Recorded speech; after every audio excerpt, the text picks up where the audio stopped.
Hi Facebook, I'm Ellie Frost. Happy Thursday.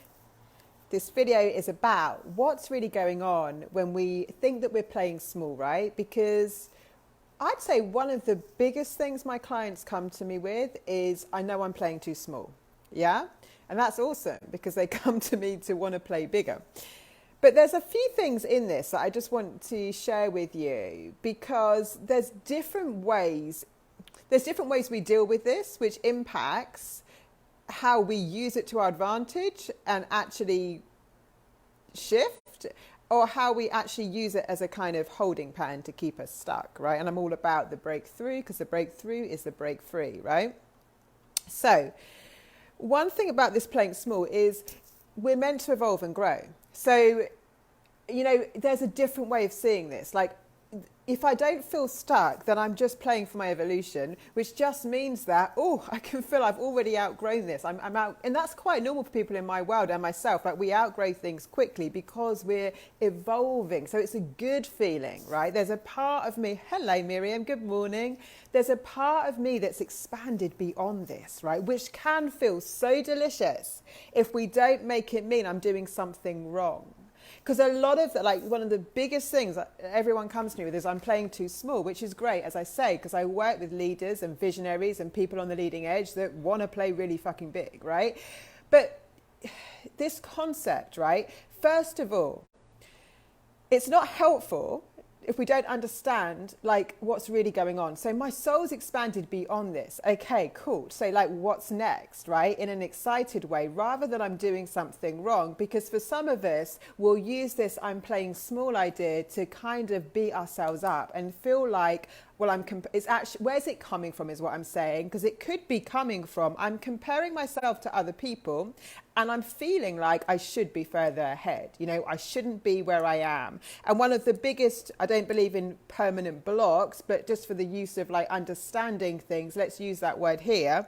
The thing that blocks us is I shouldn't be where I am. That is such a big deal for us, right? We compare ourselves, we judge our journey in such a way that I shouldn't be where I am, right? I'm trying to go there. But the thing is, if we were driving, say, from state to state in the States, in America, and there was a roadblock, doesn't mean you're blocked, or there's a diversion, you would never think I shouldn't be on this diverted path. In fact, you wouldn't even see it as a diversion. You just see it as a new route. You've been rerouted. So we often get rerouted, right? And we see it as wrong. And we look around and go, wow, that isn't happening to them. And I shouldn't be where I am. And I'm playing small and I can't play big. And that's just not the truth. Your soul is here to expand.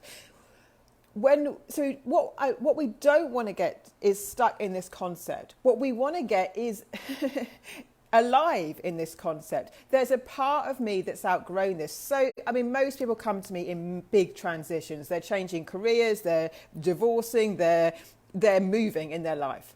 They're creating a bigger business. They're going to, 7, 8 figures, 6 figures, whatever it is. So whatever it is, even big companies have come to me for innovation when the markets change. I've talked about that before. I worked with Condé Nast when digital came in. And as such a big publishing company, how are we going to respond? Something's changing, right?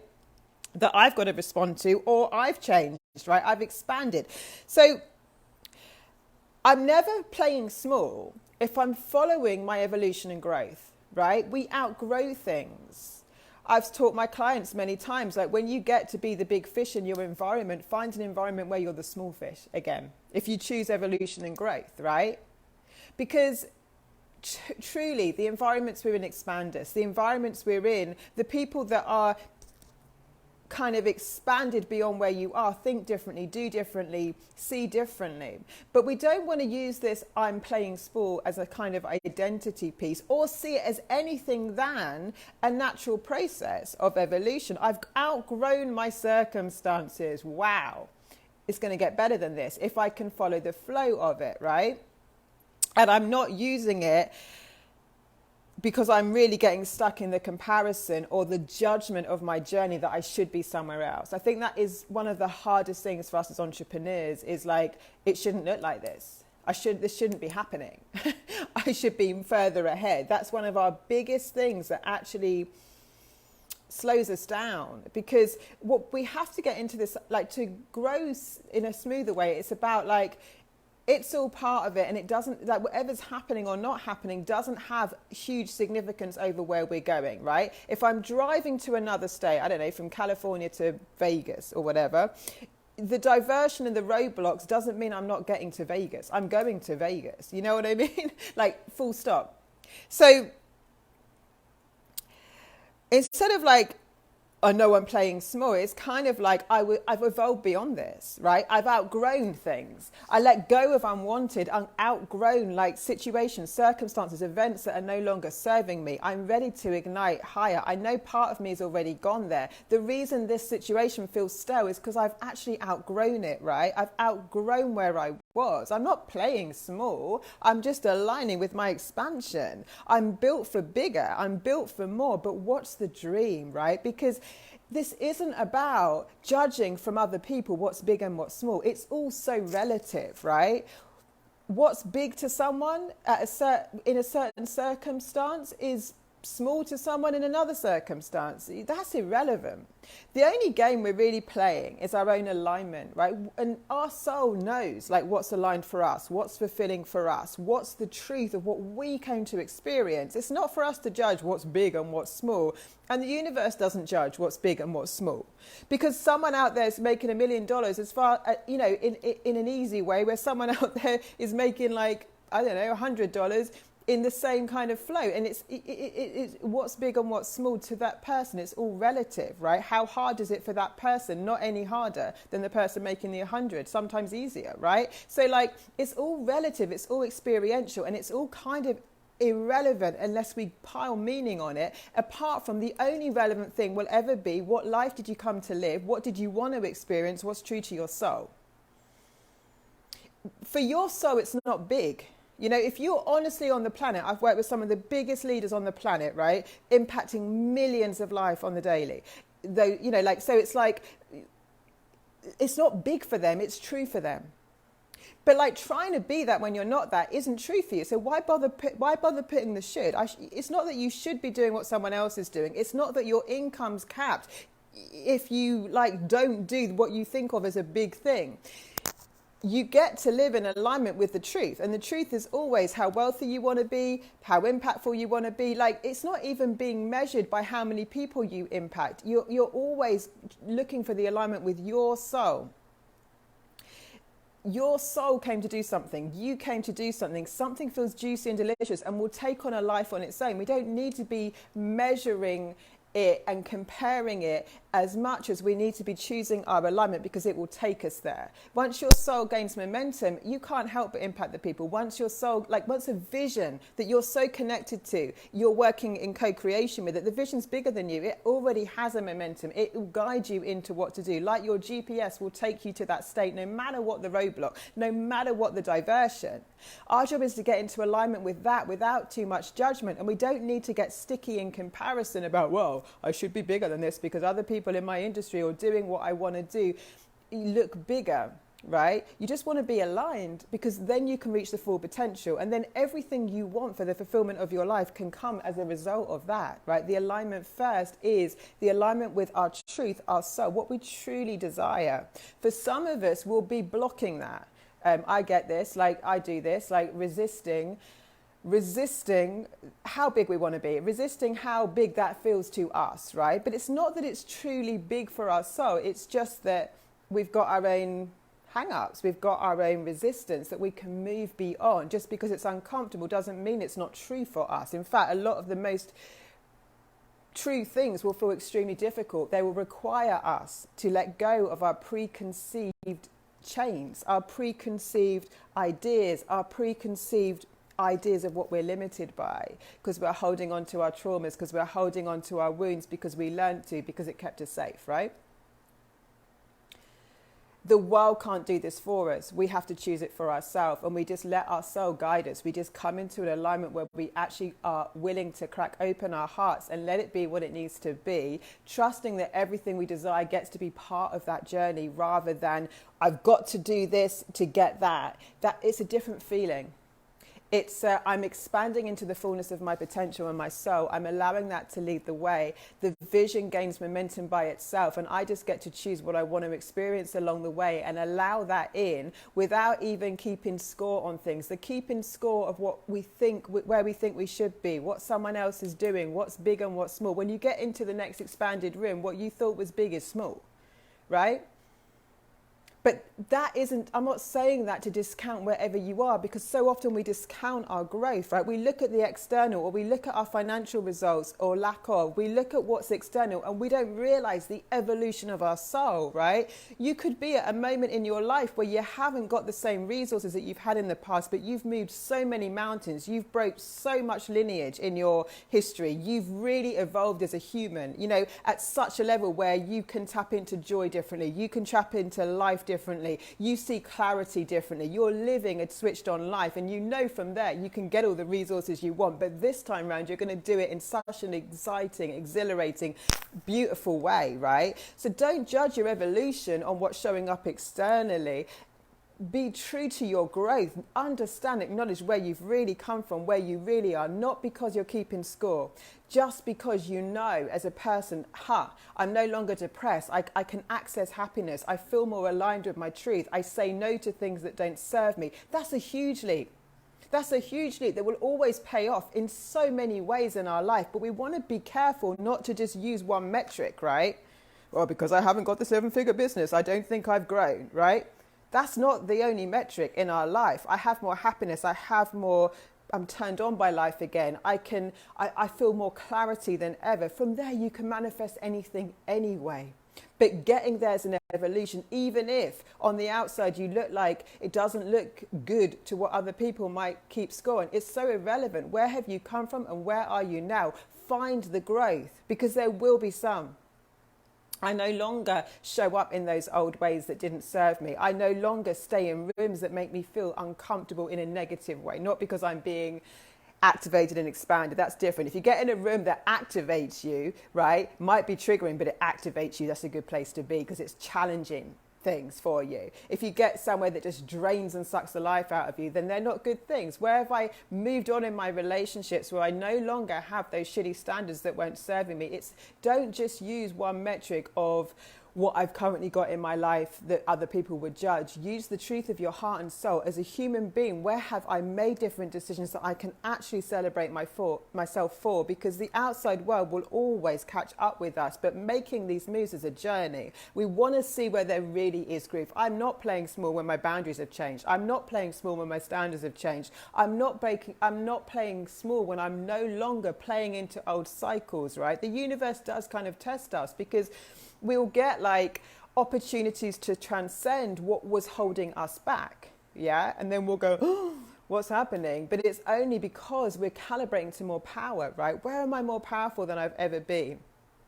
How do I deal, like the fears are still going to come up, the things are still going to come up, but how do I deal with them today? Where can I honestly say, like in my life, I have got growth? If you can stay there on that trajectory, you'll see that you're not playing small, you're on an evolution journey, but it's not to keep score on how are you judging yourself? What do you know, so often we use money as the only metric. Am I succeeding? Well, it's the only metric. Or what we've got externally. But sometimes there are transitional times where we have changed our life. Why? Because it wasn't serving us. We knew that we were evolving, which means that, okay, we're always on the journey between where we are and where we want to be. This is life. This is evolution. It means that we're not playing small. We're constantly evolving. That's the whole point of this, right? But at the same time, it's like, well, where can I definitely see that I would not tolerate stuff that wasn't serving me this time round? Where have I changed? Where have I got more emotionally intelligent? Where is the quality of my relationship with myself better than ever before? Where is the growth? Because I'm not playing small when I'm putting good foundations in, right? The foundations of our relationship with ourselves, of our standards, of our boundaries, of our willingness to release the traumas and get into our hearts and be true to what we really came for and who we really are. That foundation is at the core of everything. From there, everything comes, right? But we want to do it the other way around. We want everything first and then deal with that later. The thing is, it can feel unfulfilling. I've done that. I got everything I wanted and I was like, oh, is this it? Because I wasn't on a growth evolution journey. And like, I hadn't even prepared, like I hadn't even connected enough into my heart to really be where it was, really be what it was all about, you know? Like, so it was kind of like, I don't feel how I thought I'd felt. But that's just because I was externally building before I internally set the foundation for a really fucking fulfilling life in my authentic power, in my integrity, in my truth, in total alignment, breaking through past lineage, releasing trauma, connecting in my heart to my truth, right? If it makes me happy, it's big, no matter what it is. No matter what it could be judged by. If it's true to me, if it's truer to me than anything else I've ever done, then it's big. No matter what the metric is, everything will catch up. It's impossible for our desires not to catch up and meet us when we can stand in positive expectation without needing them because we've filled ourselves up with who we are, right? It starts with our authentic power. It starts with our truth with self. It starts with our growth. You can never be playing small if you're playing into being more of you. Right, that's a big game. How many of us have actually like abandoned ourselves, sacrificed ourselves in the name of being liked, in the name of being validated, in the name of getting paid, right? But it's not been true. The minute you take your power back, the minute you choose your authenticity, the minute you choose the way you want it to work for you, not just what you want to work, right? And you stand by that and you put that foundation, you're set free in a different way and you've grown, right? That's growth. Whether you've seen it on the outside yet or not in the way you want, because that will always be building and that will come, right? So, most of us, when we're feeling like we're playing small and that kind of stuff, we've just outgrown something. Our soul's ready, right? This is the time to celebrate it and go, whoo, here we go. This is it. I'm ready. I'm totally ready. Yeah? And we get to accelerate that by aligning self and soul, integrating self and soul. Self to me is the human part, the stuff that we've got to let go of, the where we're in resistance, how we've got to integrate the self and soul, the human and the divine part of us, right? Which is what I do with people. I have a 10-week container opening this month. It's called Elevate You. It's a creative catalyst as well as like an aligned strategy piece, bespoke to you, all around this kind of work, coming into your self and soul alignment, really feeling into what that is for you, feeling what it's always been about with you. Another thing my clients often come to me with is, I feel so fragmented because I've been this and I've done this and I've got this and they don't know how it all fits together. And I'm really good at putting that integration piece. So you actually, suddenly they all have light bulb moments and they're like, oh, it's always been about the same kind of thing. The essence, the core essence of me is the same. How I've expressed it has been different. And actually I get what it's always been about. You get a roadmap in that container, which is kind of like, it will give you that kind of linchpin, a bit like having, you know, a strong foundation of like what it's always been about, to remind you that it's always been about the same stuff for you, however you've expressed it, however you've kind of played with it. Bringing you back to that brings you back to yourself, and then from there everything's an expression of you. You know what feels aligned. You get an experience of deep alignment in anything you do with me, especially in Elevate You. You're going to really come into your truest alignment. From there you know the moves to make. Hi Sylvia, happy birthday Queen. Woo, celebrating you. You really come into like, you know, like from the right foundation, from the right self and soul. I love you. Happy birthday. From the right self and soul alignment, it's not a question in the same way. It's not procrastination in the same way. You know what to do. You might be scared and you might be you might get scared doing it, but you know, and you know, and that's a different thing. Also in that work, you understand in everything I do, we understand the spiritual context of our journey. We understand it beyond the physical realm, just what's going on. We understand what it's always been about, what it's really been about, why things have been the way they have been, and how to break free of them. The breakthrough is when we break free. The breakthrough is always when we break free of old limitations, ideas, concepts, identities that are not the true us, because everything about this journey is self-actualization, coming into the true us. And from there, we've got the whole universe behind us, supporting us in what we want to do. I also teach a course which is following Elevate You called Visionary to Visionary, but in that I teach like the vision has a momentum. of its own. It's just waiting for the right person who's available for it and aligned with it to kind of ride it, you know? And it will take you places. It will take you places you couldn't even have imagined that you could go. So you're not there to judge whether it's big or small. You're just there to learn how to align and ride the wave. And I'm really good at walking people through that, the Visionary to Visionary course. If you join the membership, you'll go into Elevate You and straight into Visionary to Visionary. It's navigating that wave. It's navigating that way through all the changes that happen, right? Through the things, like I said to you, about the changes in the world that you might want to respond to, and expanding and growing with something that's moving all the time. A vision is always moving, right? And it's there to serve humanity. It's there to elevate consciousness. It's there to do something amazing in the world. It will take you right there, as long as you're a cooperative component, as long as we know how to ride that wave. So DM me about those things. Happy birthday to you, Sylvia. Lots of love. I'll speak to you soon.